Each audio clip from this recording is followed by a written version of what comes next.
August 18th, 2014. Thanks for choosing Q2 to start your day. I'm Simone DeAlba. Well, topping the news this morning, we begin in the courtroom in one of Yellowstone County's most violent murder cases in its history. A Billings man is sentenced to 100 years in prison. What are you hearing from United? Any sense of what caused this? Just standard turbulence in the air?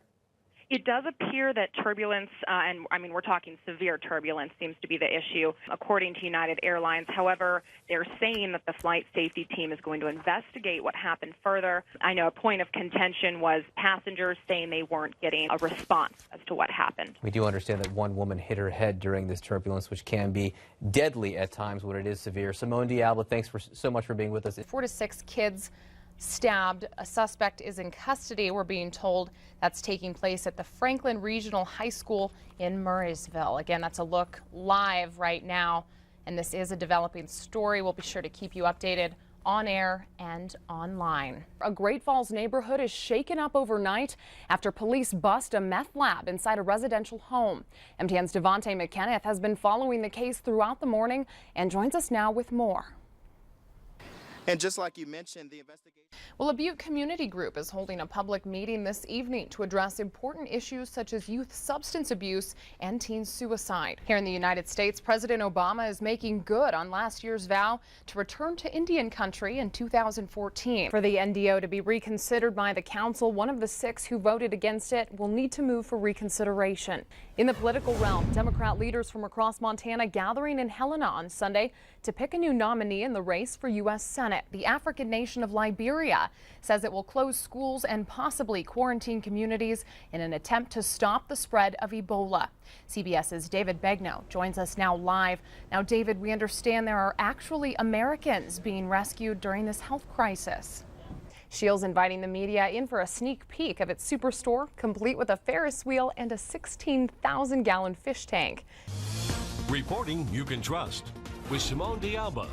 I'm actually on the West High track, and what you can see behind me are luminaries.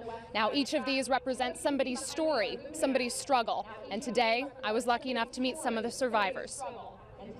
32 years ago, the Montana Women's Run held its first race right here in Billings. With a projected 8 billion mouths to feed by 2025, how do you feed a nation? We'll introduce you to one Montana family doing just that. I'm here at the Yellowstone County Courthouse where ballot counting started early this morning for the primary elections. Now, right behind me, that's what's taking place in those doors. Now, the question at stake, is public safety in jeopardy enough to justify raising those property taxes? I'm here in Cody, Wyoming, where just hours from now, one of the first same-sex marriages is going to take place right at the courthouse behind me. Today, one of my favorite holidays of the year, it is Chili Dog Day. No way. This is a day? Chili Dog Day. That's pretty great. It is. This is really epic. I don't think we're going to have any arguments against Chili Dog Day. I don't think so. Not for me, certainly. This tops the chicken and the lasagna day. I think so. Yeah, that was a double day. This is a trump card. It is.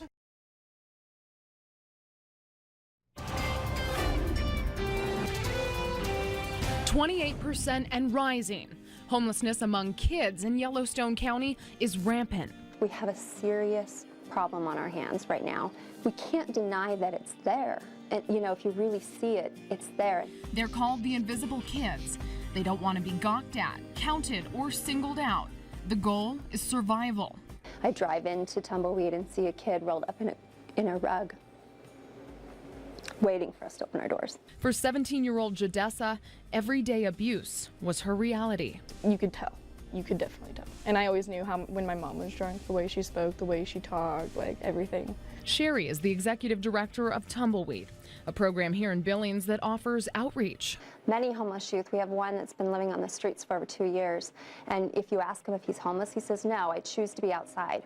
Well, his choice is not living with a schizophrenic mother who tortures him. And so, you know, so is that a choice? No, it's not a choice. The stress is constant.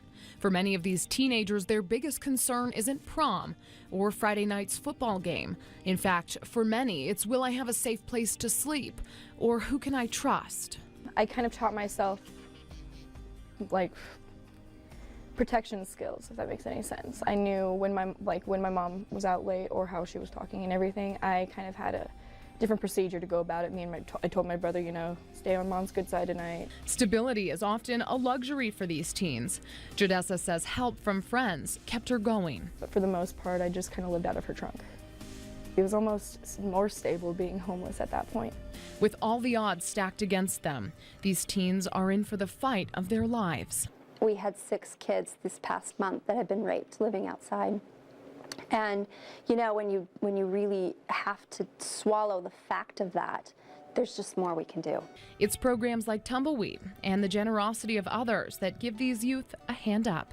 I came back and they said, you know, you can start paying rent and start easing your way into something normal and stable. And once I started living there, I started realizing, like, just focus on school, focus on work, focus on me. It's really nice to be able to breathe.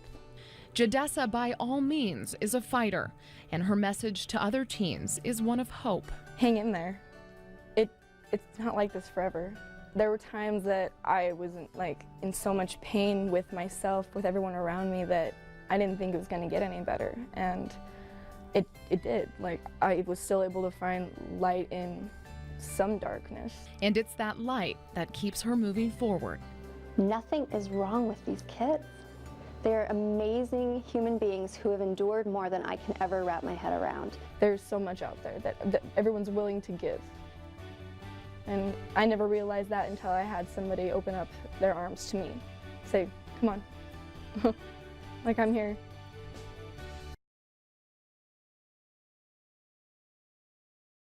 For many residents here in Roundup, this is their reality. Floodwaters rising and homes submerged. We're preparing for the worst, hoping for the best. We have survived flood and fire, and now flood again is on the cusp. For those who call Roundup home, this is deja vu of an event they don't wish to remember. Reminiscent of the 2011 flooding that devastated the area, for many, this is too much to bear. Everything's underwater, all of it. Dee is one of the many who call Roundup home. And for this tight-knit community at the mercy of Mother Nature, resilience is their only option. The people in the city limits is on pre-evacuation notice. We signed the emergency declaration last night. For now, it's a painful waiting game, one in which lives and homes are at stake. St. Benedict's Catholic Church has opened a shelter to accommodate the displaced. The anticipation is we don't know. We'll respond to it appropriately when it happens. Having had the experience, we're kind of got an idea which way we have to go at a moment's notice. Dee says it's difficult to watch her community suffer again. But you think, you know, of all those people that have these little kids, they have nowhere to go. And yet they're renting these storage units to put their stuff in. People that work hard in little stores like this, where you only make, you know, minimum wage. This community, all too familiar with devastation, is relying on teamwork and compassion to rebuild on the shoulders of their neighbors. That's what Roundup's about. We are about helping one another in the community. If you need help, we're there to help you. In Roundup, Simone DeAlba, MTN News.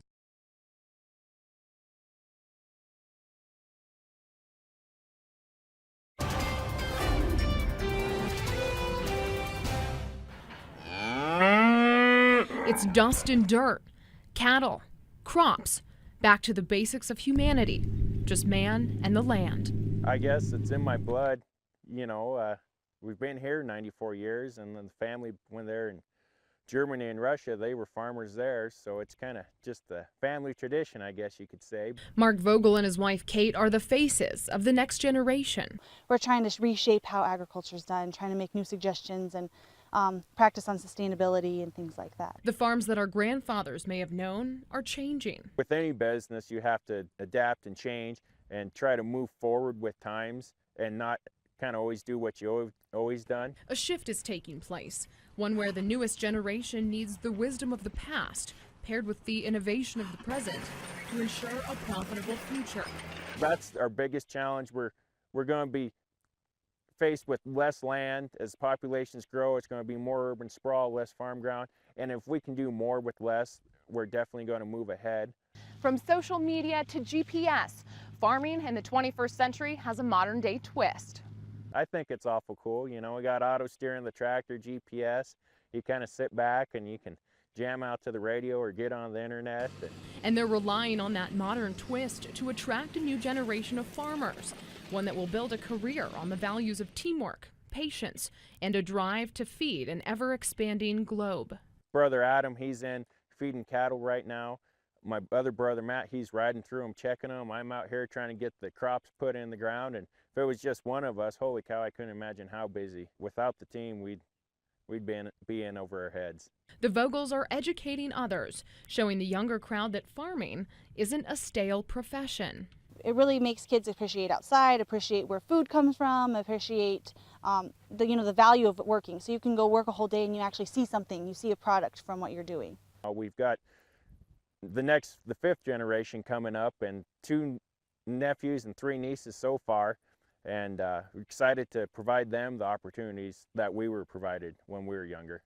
With soon to be 8 billion mouths to feed, it's families like the Vogels who will convince the younger crowd that the bright lights of big cities can't beat the stars on the farm. In Ballantyne, Simone DeAlba, MTN News.